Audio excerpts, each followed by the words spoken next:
दलित लोगों को unrealistic dreams में नहीं देखना चाहिए कि हम पीएम बनेंगे, हम सरकार बना लेंगे, उसके बाद हम सब ठीक करेंगे।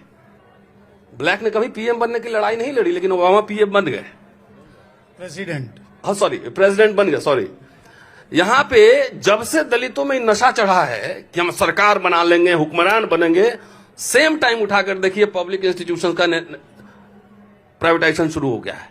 सेम टाइम एट्रोसिटीज की संख्या बढ़ी हुई, क्योंकि उसको वोट का पावर नहीं है, वैल्यू खत्म हो गया ना, कोई मांगने नहीं जाता इससे।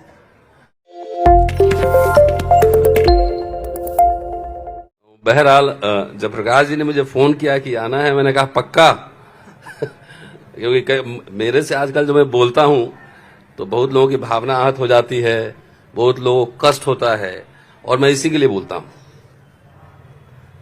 और सीधा सीधा जो बात हुई है उसको मैं एकदम पंच लाइन में कह देता हूं कि भारतीय संविधान को किससे खतरा है? पाकिस्तान से खतरा है? बांग्लादेश से खतरा है? नहीं, इंडियन कॉन्स्टिट्यूशन से निकला इंडियन रिपब्लिक, और इंडियन रिपब्लिक की वजह से दलितों का एक मिडिल क्लास तैयार हुआ। मैं दलित शब्द से मुझे बहुत मोहब्बत है, और इसलिए मोहब्बत है कि मैं जानता हूं ये बोलने से किसको कष्ट हो रहा है, किसको कष्ट हो रहा है। जैसे ब्लैक इज ब्यूटीफुल, तो दलित एक पॉलिटिकल पंच है, इसमें बहुत लोगों को खराब लगता है, क्योंकि आजकल फिक्टिशियस हिंदुआइजेशन चल रहा है, सब हिंदू हो, बटोगे तो कटोगे। हमको बांटा कौन?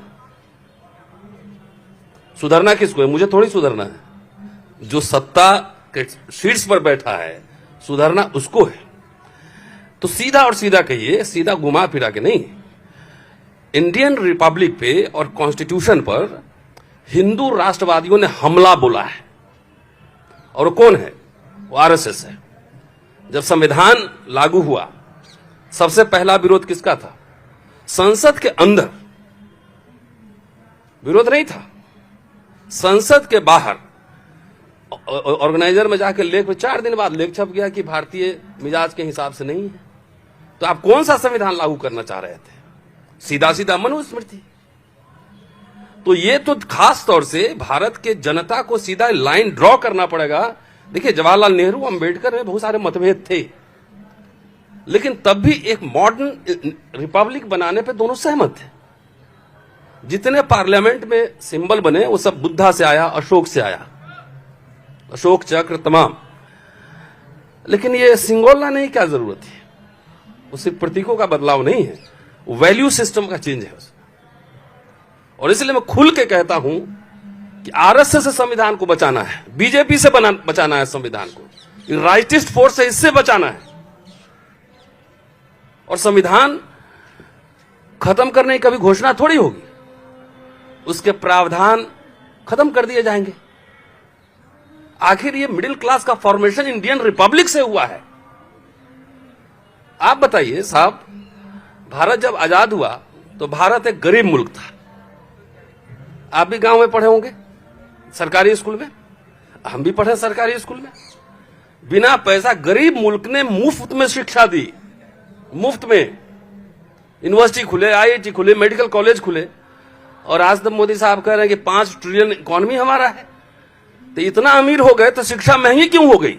सरकारी स्कूल बर्बाद क्यों हो गया? एक तो बाबा साहब होना आसान नहीं जी।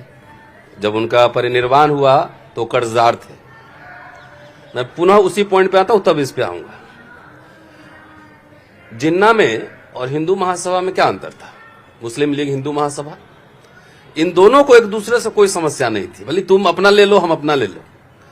अंबेडकर ने कभी अलग देश की मांग नहीं की, कहा कि मैं यहीं रहूंगा। समानता, स्वतंत्रता, बंधुता की बात की उन्होंने। और वो आइडिया कहां से आ रहा है? वो बुद्धा से आ रहा है, संत कबीर रैदास से आ रहा है, बेगमपुरा कबीर के प्रेम नगर से आ रहा है, तुकाराम से आ रहा है, तुकाराम के पंढरपुर से आ रहा है। और हिंदू महासभा आरएसएस का आइडिया कहां से आ रहा था? बंच ऑफ थॉट में क्या लिखा है कि मुस्लिम, ईसाई और कम्युनिस्ट ये हमारे शत्रु हैं। लेकिन उनको ये दलित समाज की मैं बार बार इसलिए बात कर रहा हूं कि इंडियन रिपब्लिक अगर गया तो सबसे ज्यादा मार पड़नी है दलित समाज को, बाकी लोग तो एडजस्ट कर जाएंगे। सबसे ज्यादा मार पड़नी है, इसलिए दलितों को तो इनके साथ वैचारिक महायुद्ध, आपका महाकुंभ है, मैं महायुद्ध की बात कर रहा हूं। वैचारिक स्पष्टता होनी चाहिए। डॉक्टर अंबेडकर ने 1951 के मैनिफेस्टो में, शेड्यूल कास्ट मैनिफेस्टो में लिखा है कि हिंदू महासभा, आरएसएस जैसे प्रतिक्रियावादी संगठनों से हमारा कोई समझौता नहीं होगा। और मैं बार बार एक बात कहता हूं जयप्रकाश जी कि यह वैचारिक लड़ाई है, जात की लड़ाई नहीं है। हो सकता है कि आप हमारे पक्ष में हो, हमारे कई साथी हमारे पक्ष में हो, और मेरे घर का भाई ही मेरे विरुद्ध हो, यह भी हो सकता है। तो मैं बार बार एक बात कह रहा हूं कि दलित जितने नेता हैं ना, वो हिंदू राष्ट्र की पालकी ढो रहे हैं। व्यक्तिगत मुक्ति का स्पेस तो ब्राह्मणिकल सिस्टम रहा है।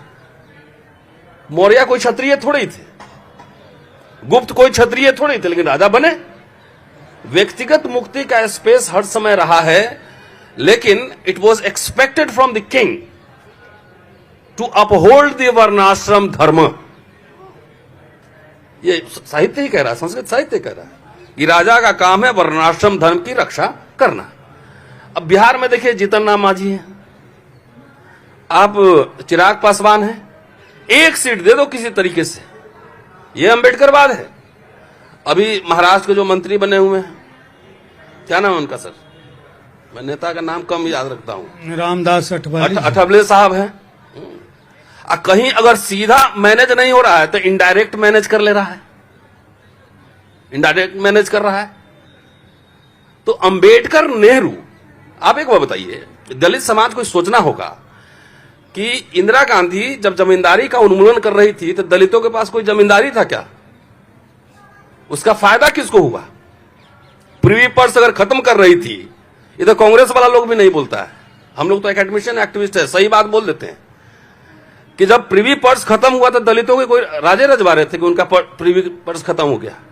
जब बैंक का नेशनलाइजेशन हुआ तो बैंक का नेशनलाइजेशन का फायदा किसको हुआ? सब लोगों को हुआ, लेकिन दलितों को भी हुआ। पब्लिक इंस्टीट्यूशन खड़ा हुआ, सेल गेल भेल सब, तो उसमें दलित लोग को नौकरियां नहीं मिली। यूनिवर्सिटी फ्री एजुकेशन, हम लोग 5 रुपया देकर पढ़े हुए, पूरे जिंदगी में 8,000 रुपया फीस दिए होंगे। आज ये बच्चा लोग बैठा हुआ है, पूछिए तो दिल्ली यूनिवर्सिटी में बिहार से आके कोई लड़का 20,000 से कम में पढ़ सकता है क्या? तो इसका लाभ सबको मिला। पब्लिक इंस्टीट्यूशन के जवाहर नवोदय विद्यालय खुला तो सब लोग पढ़े, हमारे लोग भी पढ़े।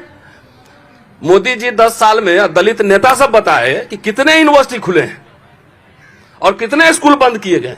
रतन लाल जी, अगर देखिए मोदी जब जी जाते हैं वहां तो संत रैदास कबीर का एक साथ नाम ले लेते हैं, लेकिन उनका बेगम पूरा और प्रेमनगर नहीं याद है। मोदी जी और राष्ट्रीय स्वयंसेवक संघ की ओर से चूंकि कोई नहीं है, तो यह न माना जाए कि यह मंच जो है केवल उन पर हमला करने के लिए बना है। मैं फैक्चुअली मैं टीचर हूं जयप्रकाश जी, और मैं रेफरेंस के बगैर नहीं बोलता। नहीं, मेरा केवल संदर्भ ये है कि मैं ये जानना चाहता हूं कि आखिर दलित समुदाय के जो वरिष्ठ लोग थे, ठीक है बाबा साहब नहीं बन सकते, लेकिन आपको सत्ता मिल गई, संसाधन मिल गया, उन्होंने इस समाज के बारे में, समुदाय के बारे में उनकी तारीफ मैं थोड़ी कर रहा हूं, उनको तो सीधा अटैक कर रहा हूं कि वैचारिक इतना व्यक्तिगत मुक्ति के लिए मुझे ये बना दो। प्रोफेसर लोग भी सर बैठे हुए इधर, बीसी बनने के लिए, रजिस्ट्रार बनने के लिए होड़ लगा हुआ है।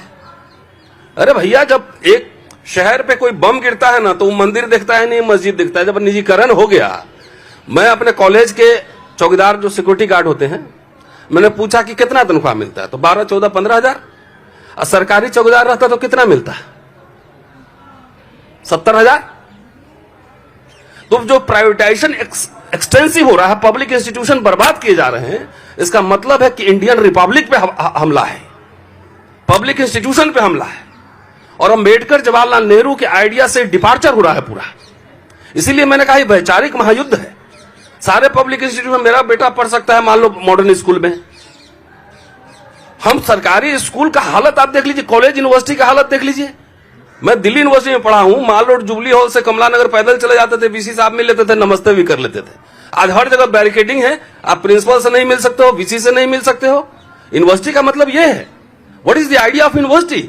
डिफरेंट आइडियाज, आना है जाना है। एक अंतिम बात करके खत्म कर रहा हूं।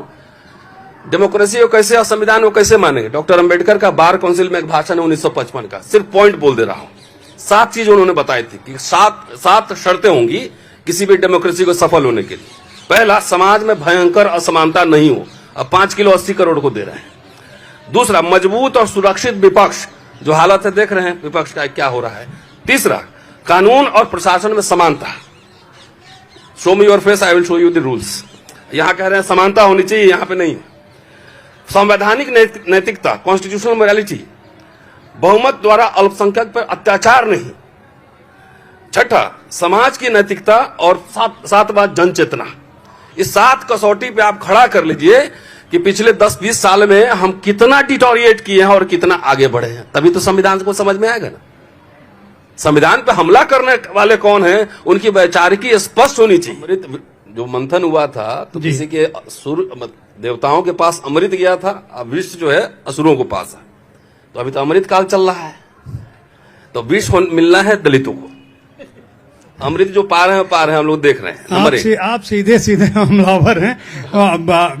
मैं जो आ रहा हूं पॉइंट पे, और मैं दलित समाज का आइडिया, पॉलिटिक्स का भी मैं क्रिटिक हूं, ऐसा नहीं हूं कि मैं वहां करता हूं। देखिए, सवाल यह है कि हिंदू राष्ट्र बनेगा तो दलित रहेगा उस बंगले में, लेकिन स्टाफ क्वार्टर में रखने की तैयारी है। पीछे वाला है स्टाफ क्वार्टर में, आगे वाला में नहीं रहेंगे, पीछे वाले में, उस बंगले में।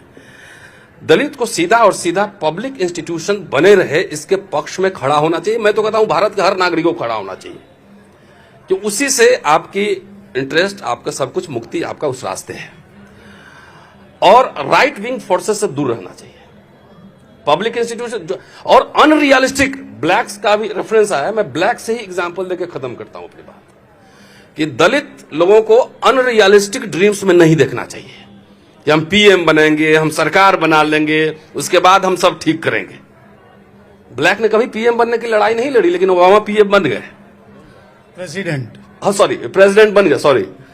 यहां पे जब से दलितों में नशा चढ़ा है कि हम सरकार बना लेंगे, हुक्मरान बनेंगे, सेम टाइम उठाकर देखिए पब्लिक इंस्टीट्यूशन का प्राइवेटाइजेशन शुरू हो गया है। सेम टाइम एट्रोसिटीज की संख्या बढ़ी हुई, क्योंकि उसको वोट का पावर नहीं है, वैल्यू खत्म हो गया ना, कोई मांगने नहीं जाता इससे। तो इसलिए दलित लोग को यह बात समझनी चाहिए। University, college, education, last point में कह रहा हूं, कम से कम अटल बिहारी वाजपेयी जब पीएम थे तो स्पेशल कंपोनेंट प्लान है, आप जानते होंगे, schedule caste, schedule tribe special component plan. उन्होंने बजट में सेंटर के खाते में 10.63% और राज्यों के खाते में 11.80%। और अभी 24-25 का बजट देख लीजिए, टोटल बजट है 48,20,512 करोड़। और कंपोनेंट प्लान में कितना आया है, शेड्यूल कास्ट के लिए आया है 1,65,499 करोड़ रुपए, 3.43। ठीक है, मैं रतन लाल जी, आपकी और ट्राइबल का जो 2.74। आपकी बात तो ये जब पैसे नहीं खर्च होंगे तो स्कूल कॉलेज में बच्चा लोग जाएगा कैसे पढ़ेगा? नहीं, आपकी बात को मैं समझ गया। इसलिए दलितों को इसको बचाने की लड़ाई लड़नी चाहिए। अनरियलिस्टिक कंपोनेंट प्लान का पैसा भी दूसरी मदों में खर्च किया जाता है। मैं केवल एक बात कहूंगा, कॉमन प्लान जो है, हमारा समय खत्म हो गया है, हम लोग यहाँ नीचे उतर के बात कर लेंगे। मैं सिर्फ इतना कहना चाहूंगा, डॉक्टर बेचैन, डॉक्टर रतनलाल जी और मोहनदास नेमिश राय जी, यह दलित समुदाय की आवश्यकता, उसकी व्यवस्था के प्रति आज तक का साहित्य, आज तक का समर्पण समझिए, हमारा आपके प्रति स्नेह समझिए, हमारा आपके प्रति सम्मान और आदर समझिए। ये प्रोग्राम करा लिया, हम लोग बुला लिया, ये बड़ी बात नहीं।